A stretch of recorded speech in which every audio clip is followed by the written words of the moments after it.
Jean-Guilhem Darré, si François Bayrou tombe le 8 septembre prochain, ça veut dire qu'il faudra trouver un nouveau Premier ministre, rebelote, qui n'aura toujours pas de majorité. Ça veut dire aussi que le budget pourrait être une nouvelle fois reporté. Cette situation, elle risque d'avoir des conséquences très lourdes pour les entreprises.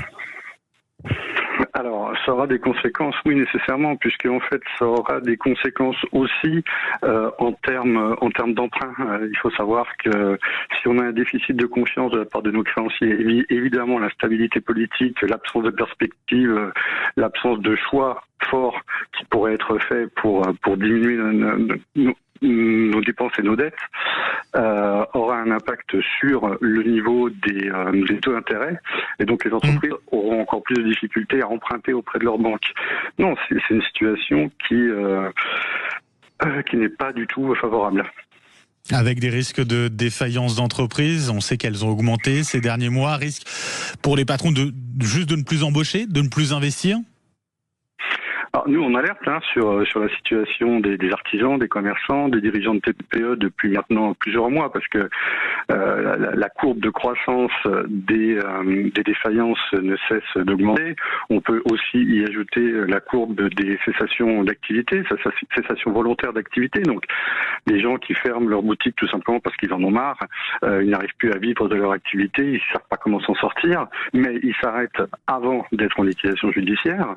Donc ça, c'est quelque chose qui existe depuis des mois, que l'on dénonce et qui à ce stade a du mal à s'améliorer. Vous avez le sentiment qu'il y a une forme d'irresponsabilité politique aujourd'hui ? Alors, dans les enquêtes qu'on a pu réaliser sur le sujet, il est certain qu'il y a un appel à la responsabilité politique, oui. Et je crois qu'en ce sens, ce que souhaite faire le Premier ministre n'est pas aberrant, à savoir, est-ce qu'on est OK sur le constat ? Ouais. Est-ce qu'il y a un problème de dette en France ?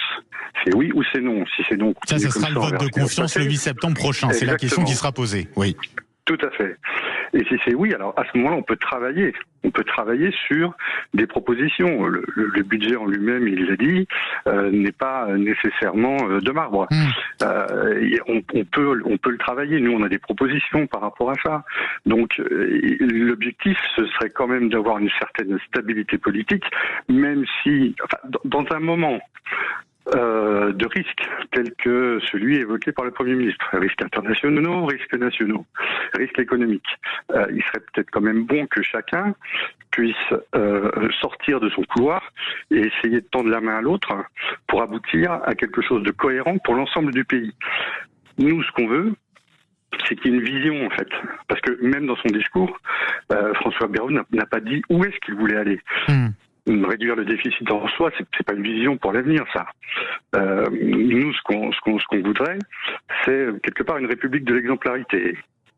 Par exemple, en ce qui concerne la dépense publique de l'État, on voit bien que depuis 50 ans, on dépense plus que ce qu'on reçoit. Et pour autant, on est l'un des pays qui est le plus taxé d'Europe. Et pour autant, il l'a dit, l'éducation nationale, c'est pas terrible, les hôpitaux non plus, la justice, la police, l'armée. Donc, la question, c'est où va l'argent ? Qui en profite ? Est-ce qu'il y a des privilèges indus ? On parle aussi d'abus.